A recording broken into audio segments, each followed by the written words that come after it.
Hi, my name is Talia. Welcome to Talia Nerds Out. I'm not in my preferred location because this is a video I did not plan on making, but I blame Justin from Triumphal Reads. He mentioned a challenge that I might have heard, like, kind of whispers of here and there the past year or so, but I really hadn't known much about it. And the challenge I'm talking about is the Big Book Summer Challenge, which really fits in with some of the reading I wanted to get done this year and that I feared I wouldn't be able to get done if I wanted to keep with the Historathon 2024 challenge. So I do have some books that I want to use for this challenge. Just to go over some of the rules, first of all, this is a challenge that is set up by her channel is Sue Jackson DE, and that's all one word. I'll try to remember. I will tag her in my description down below. And let's see, she has, when you go to her channel, a bunch of links that'll help you sign up for this particular challenge. And the rules are, I'm just reading off my phone, so if I'm looking down weirdly, that's why. That you have the complete summer to read at least one book, big book, which is 400 plus pages, or however many that you want.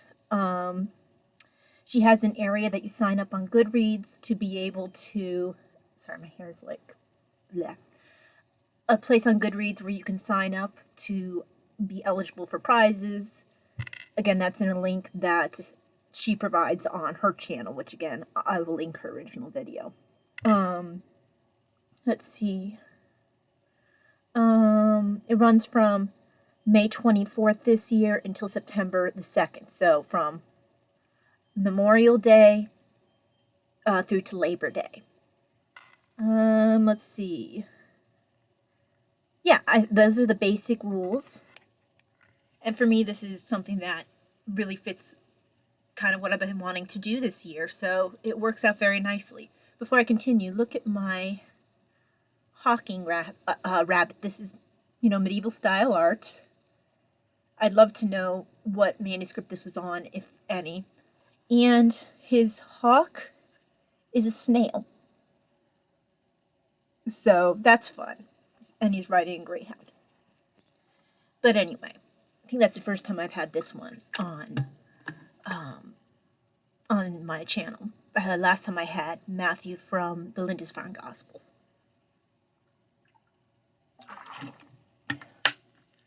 I'm going to apologize in advance if I'm a little all over the place. I'm having tremors right now and just some overstimulation, but I really wanted to get this video in, so I apologize in advance if just all over the place. Anyway, hang on, my knitting is in the way of my books.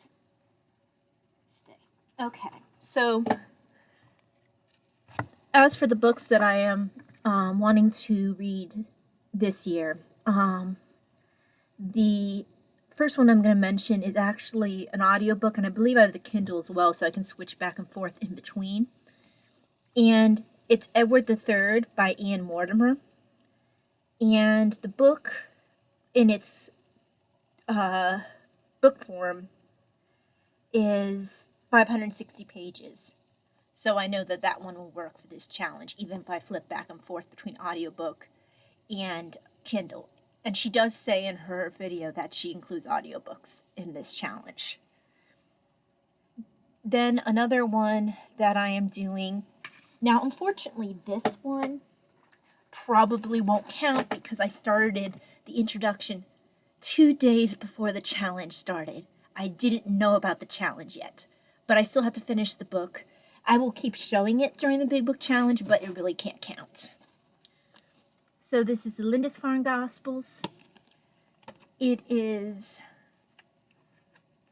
479 pages, and like I said, I unfortunately started this 2 days before the challenge actually began, so I will hopefully work my way through this pretty quickly so I can focus on some of the other big books, because I don't want to restart this one.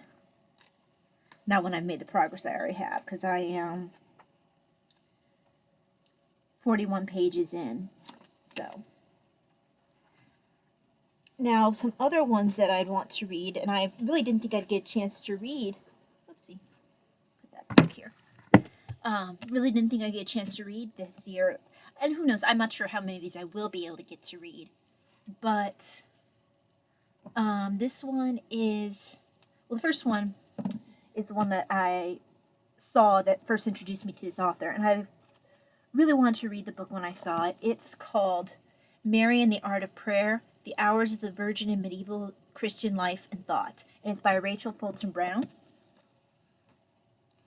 And she goes through in quite a lot of detail about praying the office of the hours of the Virgin Mary, which makes me think, like, I believe it is equivalent to the Little Office of the Blessed Virgin Mary that is available now, but I'm not quite sure, so I'm interested in seeing what this is like.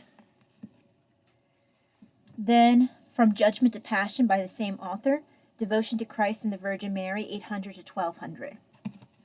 And it looks like it goes into the development of the cult of the Blessed Virgin Mary.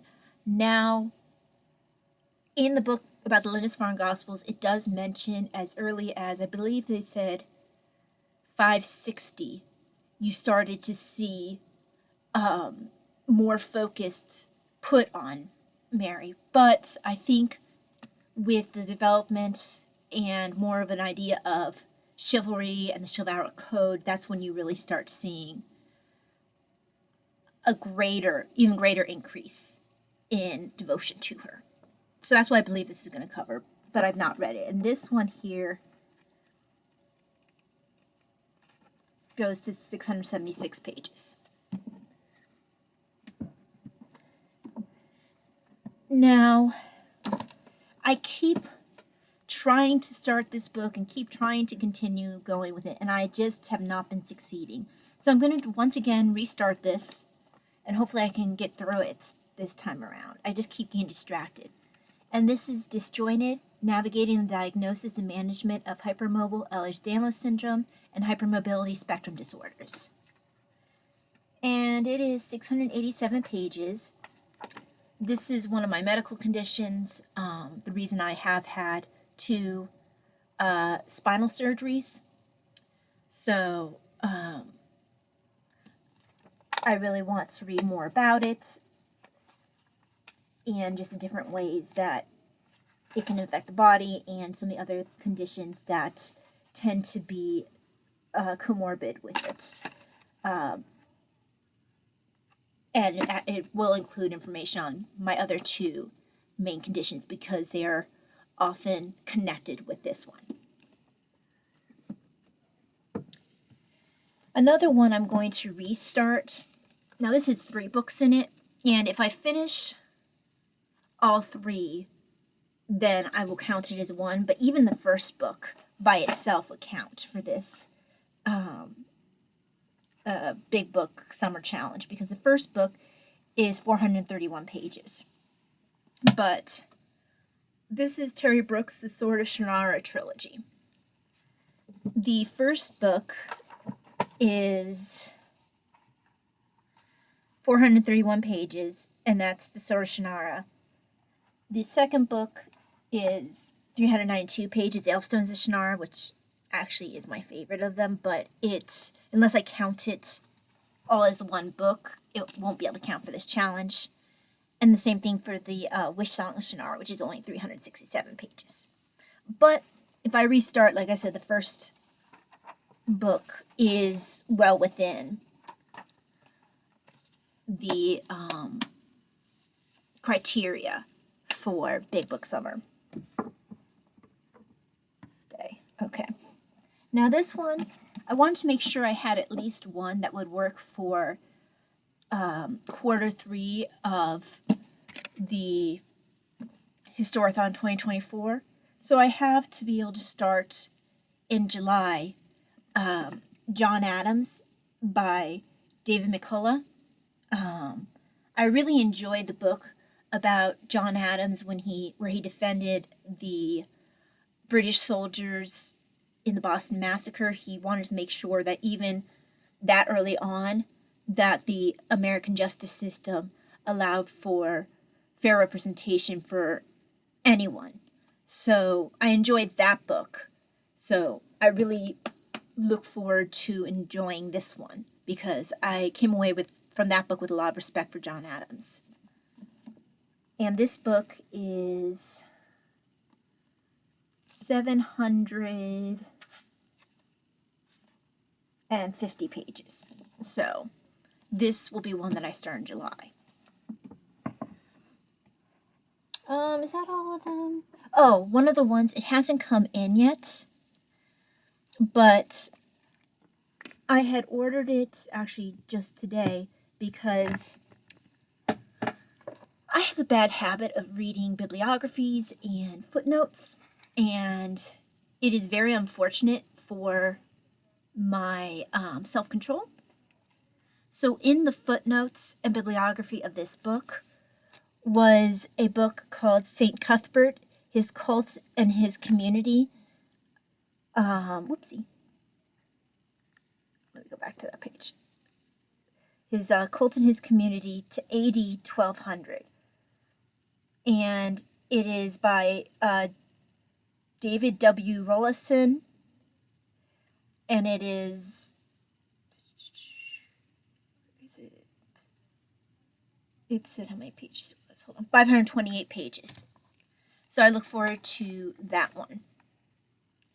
But yeah, unfortunately, like I said, this one won't count, but I will make sure to start one of my other, maybe I'll restart Shannara, one of my other big books, so that way I can have that going as well. Probably a good thing to have a fiction going for a little while anyway. I've been very heavy on my history this year. I think I've only read like 3 fictional books maybe. I know I read a Columbo book, fictional book. I read, the reason I had to clarify that is because if you remember, I also read a book that Peter Falk wrote about being Columbo. So I read a fictional Columbo book. I read a E.C. Lorac mystery, which unfortunately she didn't tie up all her loose ends in my opinion, so I think it could have been better. I have not personally liked terribly all of the Golden Age mystery authors I've read. I, of course, love Agatha Christie. I enjoy Dorothy L. Sayers. And I've enjoyed some Marjorie Allen Hams. But E.C. Lorac I haven't really enjoyed. I do want to read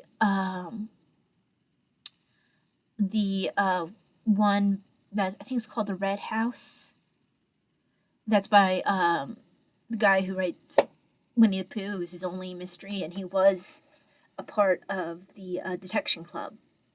And, of course, Father Brown by Chesterton. But I've read some of the other ones, and just they don't quite measure up, in my opinion.